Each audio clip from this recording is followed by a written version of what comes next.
कभी किसी कार का बोनेट खोलकर देखा है? पहली नजर में क्या दिखता है? बस लोहे, रबर और तारों का एक उलझा हुआ सा जाल, है ना?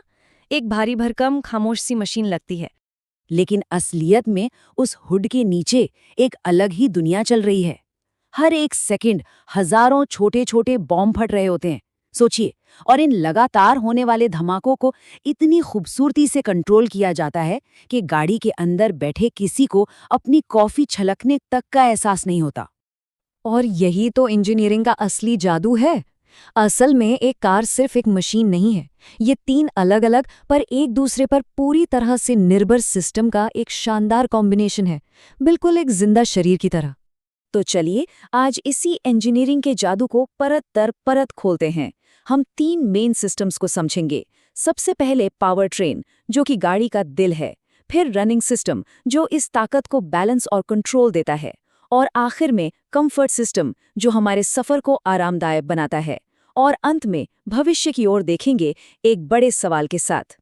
तो शुरुआत करते हैं उस हिस्से से जहां से सारी शक्ति आती है, यानी पावर ट्रेन सिस्टम।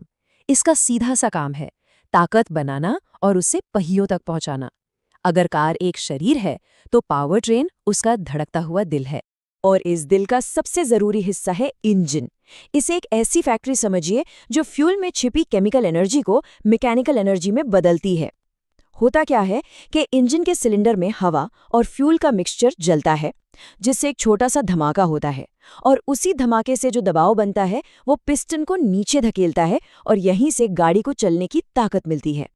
अच्छा, जब भी हम इंजन की ताकत की बात करते हैं ना, तो 2 शब्द हमेशा सुनने को मिलते हैं, टॉर्क और पावर।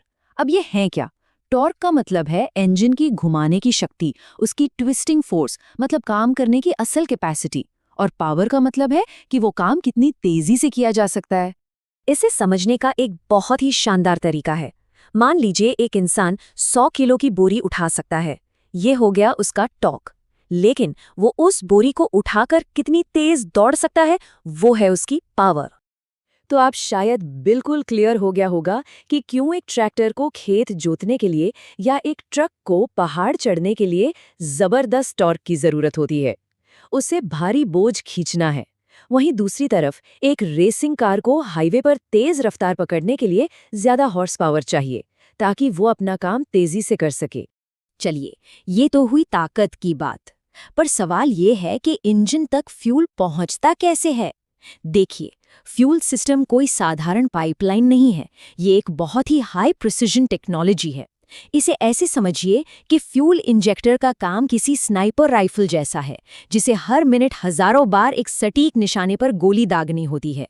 पूरा प्रोसेस कुछ इस तरह से चलता है। फ्यूल इंजेक्शन पंप, जिसे FIP भी कहते हैं, टैंक से ईंधन खींचता है। फिर वो उस पर जबरदस्त दबाव बनाता है। अब इतना हाई प्रेशर इसलिए जरूरी है क्योंकि सिलेंडर के अंदर पहले से ही बहुत प्रेशर होता है। उस प्रेशर के खिलाफ फ्यूल भेजने के लिए ये ताकत चाहिए। और जब ये हाई प्रेशर ईंधन इंजेक्टर के बहुत ही बारीक छेद से निकलता है ना, तो वो धुंध या मिस्ट में बदल जाता है, जिसे कहते हैं एटमाइजेशन, ताकि फ्यूल पूरी तरह से और साफ सुथरे तरीके से जल सके।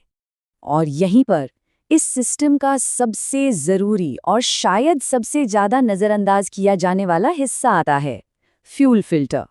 सोचिए, अगर ये सिस्टम इतना बारीक है तो ईंधन में मौजूद धूल का एक छोटा सा कण भी उन इंजेक्टर्स को ब्लॉक कर सकता है और इंजन वहीं का वहीं बैठ जाएगा। अच्छा, एक लॉजिकल सवाल पर आते हैं। अगर इंजन में लगातार आग जल रही है और वो हजारों डिग्री के टेम्परेचर पर पहुंच रहा है, तो वो पिघलकर राख क्यों नहीं हो जाता? यहीं से एंट्री होती है कूलिंग सिस्टम की। कूलिंग सिस्टम में एक छोटा सा पार्ट होता है थर्मोस्टेट वाल्व।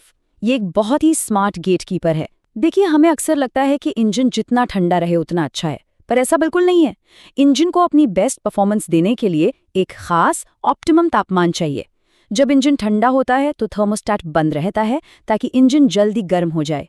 और जैसे ही वो सही टेम्परेचर पर पहुंचता है, ये वाल्व खुल जाता है और कूलेंट का फ्लो शुरू हो जाता है। ना ज्यादा गर्म, ना ज्यादा ठंडा। अच्छा, अब इंजन की ये ताकत एक्सेल के जरिए पहियों तक पहुंचती है। यहाँ एक बहुत दिलचस्प इंजीनियरिंग डिजाइन है। हमारी आपकी कारों में होता है सेमी फ्लोटिंग एक्सेल। इसमें एक ही शाफ्ट 2 काम करती है, पहियों को घुमाना और गाड़ी का वजन उठाना। लेकिन भारी ट्रकों में होता है फुल फ्लोटिंग एक्सल। यहाँ एक बाहरी मजबूत केसिंग गाड़ी का सारा वजन उठाती है और अंदर का शाफ्ट एकदम फ्री होकर सिर्फ एक काम करता है, पहियों को घुमाना। इस डिजाइन से ये बहुत ज्यादा मजबूत बन जाता है। तो ठीक है, इंजन ने ताकत बना दी, ड्राइव लाइन ने पहियों को घुमा दिया और गाड़ी रफ्तार से भागने लगी। पर सोचिए, बिना कंट्रोल के ऐसी तेजी तो बस एक चलता फिरता हादसा है। और इसीलिए अब हमारी कहानी का अगला हिस्सा है रनिंग सिस्टम, जो इस बेहिसाब ताकत को काबू में रखता है। इसके 3 मेन पिलर हैं: सस्पेंशन, स्टीयरिंग और ब्रेकिंग। सस्पेंशन में स्प्रिंग क्या करता है? वो झटके को सोखता है। लेकिन अगर सिर्फ स्प्रिंग हो तो गाड़ी उछलती ही रहेगी, जैसे किसी खिलौने की तरह। उस उछाल को शांत करने के लिए ही शॉक एब्जॉर्बर लगाए जाते हैं, जो गाड़ी को स्टेबल रखते हैं। लेकिन इस सिस्टम में सबसे दिलचस्प चीज है ब्रेकिंग। अब यहाँ एक सवाल है, सोच कर देखिए, 1-2 टन की भारी गाड़ी को रोकने में वैक्यूम यानी कि खाली जगह का क्या काम हो सकता है भला? जवाब शायद हैरान कर दे। ये काम करता है इंजन का वैक्यूम। पावर असिस्टेड ब्रेक्स में एक ब्रेक बूस्टर लगा होता है।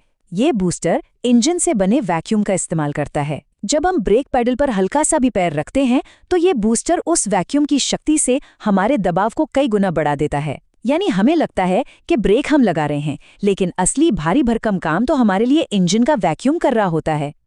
चलिए, तो अब हमारा सफर तेज भी है और गाड़ी पूरी तरह से कंट्रोल में भी है। लेकिन जरा सोचिए, बाहर 45 डिग्री की धूप हो और अंदर बैठे लोग पसीने से परेशान हैं, तो ये सारी इंजीनियरिंग किस काम की? और यही वो कड़ी है जो हमें कंफर्ट सिस्टम तक ले जाती है। कार का एयर कंडीशनर किसी जादू जैसा लगता है ना?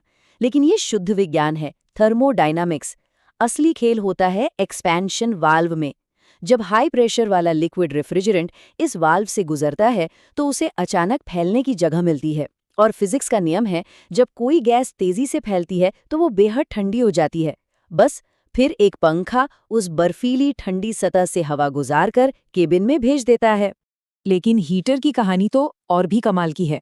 हमें लगता है कि कोई इलेक्ट्रिक कॉइल होगी जो बैटरी से चलती होगी, पर ऐसा नहीं है। हीटर के लिए कोई अलग से आग या कॉइल नहीं जलती, वो इंजन के गर्म खौलते हुए कूलेंट का ही इस्तेमाल करता है। ये गर्मी को रिसाइकल करने का एक शानदार उदाहरण है। जो गर्मी इंजन के लिए वेस्ट थी, हीटर ने उसे हमारे कंफर्ट में बदल दिया।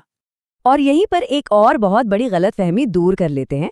ज्यादातर लोगों को लगता है कि कार में सब कुछ बैटरी से चल रहा है, जबकि बैटरी का काम सिर्फ तब है जब इंजन बंद हो या फिर इंजन को स्टार्ट करने के लिए। जैसे ही इंजन स्टार्ट हो जाता है, असली पावर हाउस यानी ऑल्टरनेटर अपना काम शुरू कर देता है।